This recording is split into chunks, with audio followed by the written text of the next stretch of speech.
Assalamualaikum friends, welcome back to Dunia Dian Channel.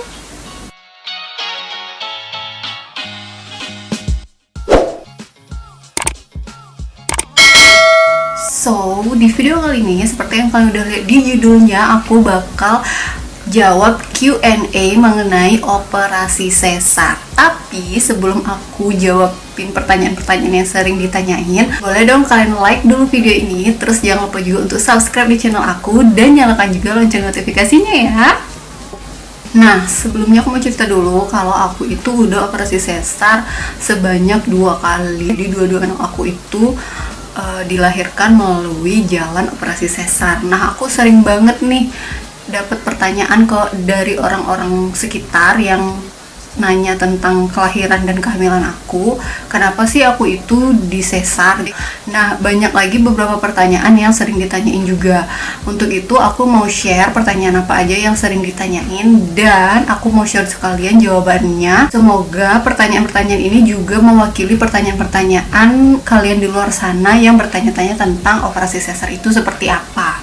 Nah, pertanyaan yang paling sering ditanyain itu adalah apa sih yang menyebabkan aku itu lahirannya disesar gitu.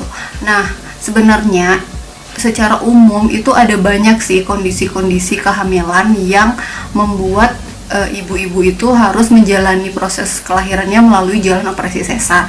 Di sini aku akan mengutip dulu dari liputan6.com apa-apa aja kasus yang sering dialami oleh ibu hamil yang berujung kepada harus diambilnya tindakan operasi sesar. Aku bacain berdasarkan yang ada di liputan6.com ya. Nah, yang pertama itu adalah masalah plasenta dan tali pusat. Yang paling sering itu adalah plasenta previa dan sulosio plasenta.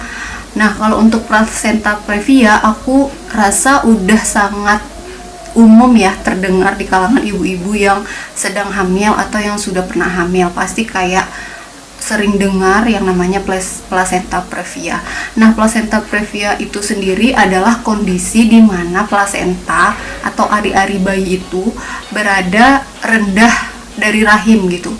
Jadi sehingga si plasentanya itu menutupi sebagian atau keseluruhan serviks. Jadi tempat si anak ini bakal keluar kalau misalnya dilahirkan melalui jalan normal.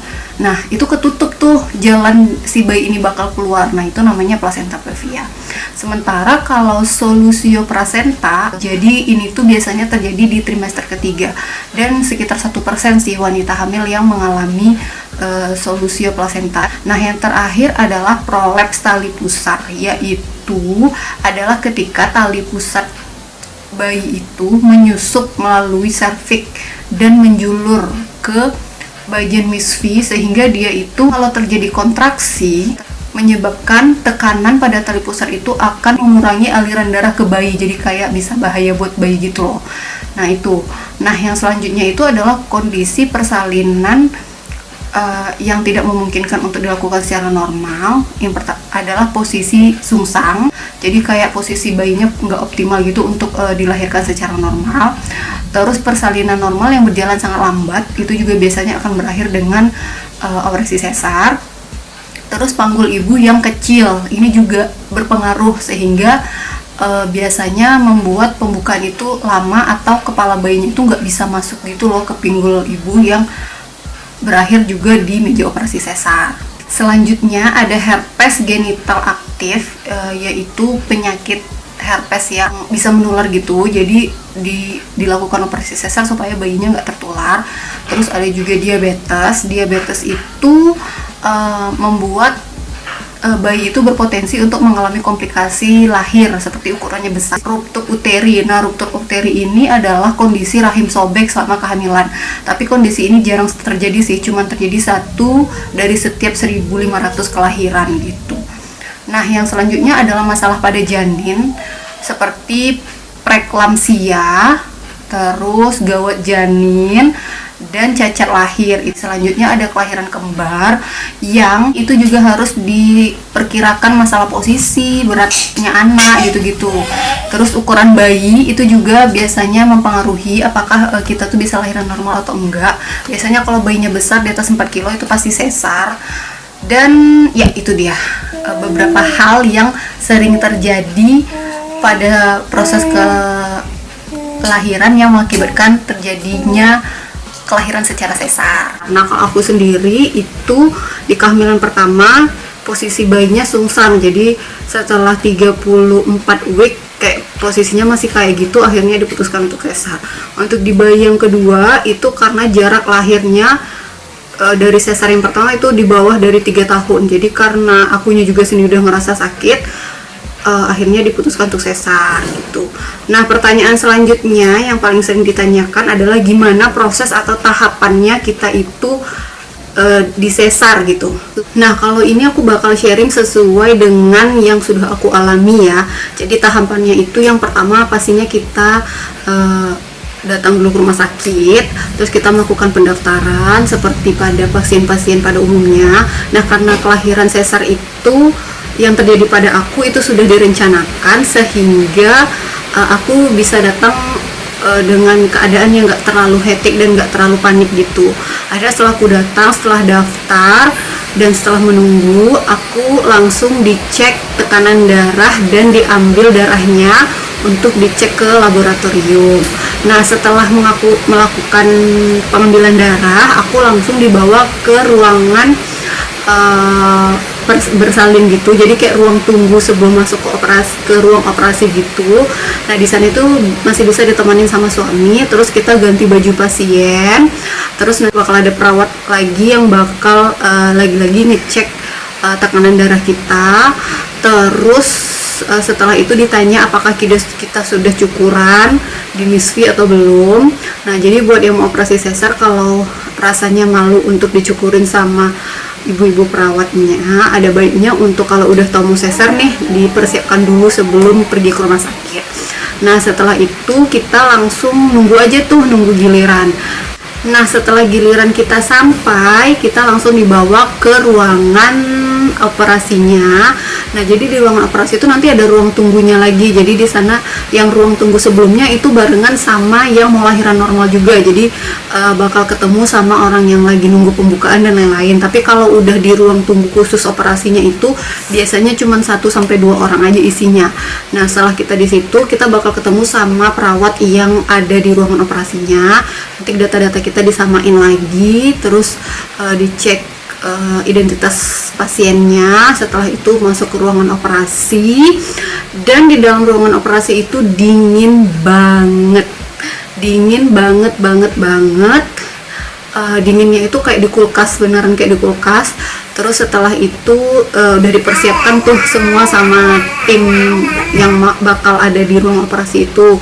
Setelah itu kita bakal dipasangin lagi kayak untuk mengukur detak jantung itu, tapi yang dijepitkan di tangan gitu.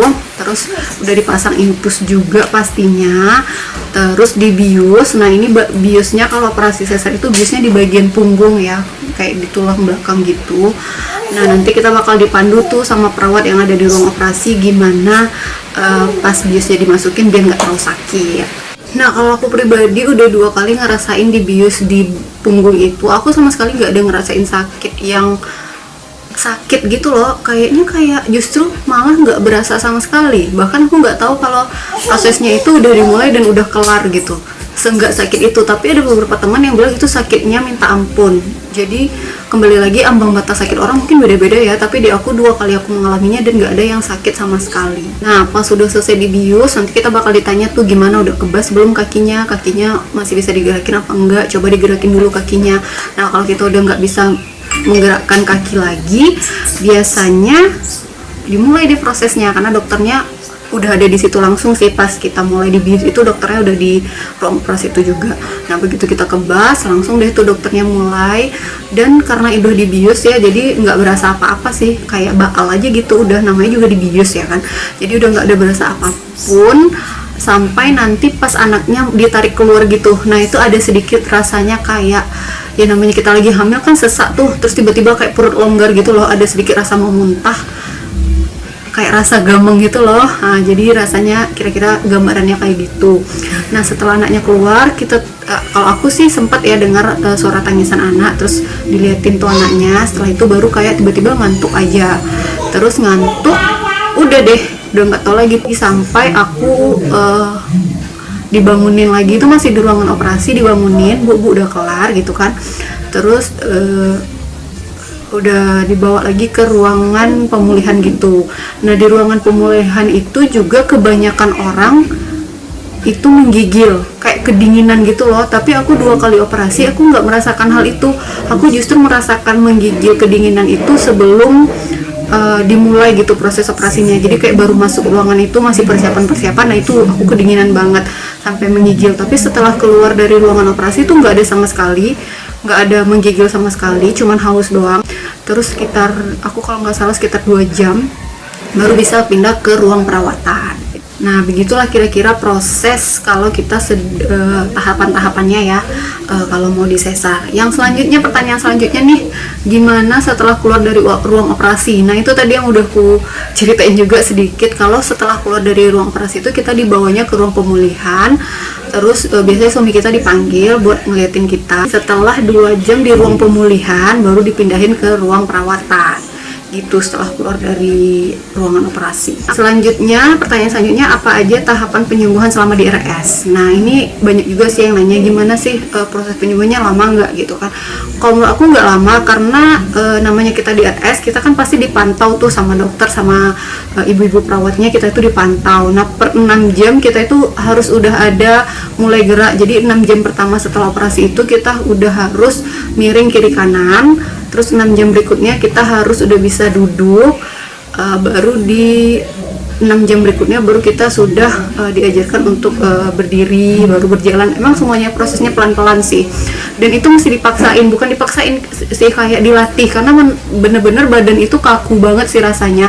Kayak mau miring kiri kanan itu rasanya luar biasa sulit dan sakit juga, tapi itu harus dilakuin untuk mempercepat proses penyembuhannya kalau kata perawatnya gitu.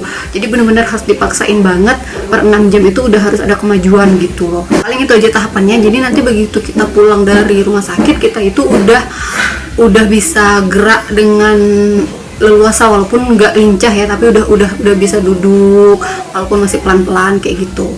Yang paling sakit itu sih belajar miring kiri kanan, duduk dan tegak dan berjalan. Itu adalah proses yang lumayan menguras tenaga ya setelah lahiran, karena harus melawan rasa sakit bekas jahitan. Itu tuh bener-bener rasanya luar biasa sih, nggak bisa digambarin. Nah, mungkin itu aja beberapa pertanyaan yang sering banget ditanyain mengenai operasi sesar. Yang paling sering itu sih alasan kenapa dioperasi, terus gimana pas di ruang operasi. Pokoknya aku udah jawab dan aku udah rangkum pertanyaan-pertanyaan yang sering aku dapat. Semoga bisa membantu juga buat ibu-ibu atau teman-teman yang di luar sana mungkin sedang bingung nih gimana ya rasanya dioperasi, itu nggak punya pengalaman deh. Nah, semoga pengalaman aku ini bermanfaat. Sampai di sini dulu sharing aku, sampai ketemu di video selanjutnya. Don't forget to keep talking, sharing and inspiring. Bye bye.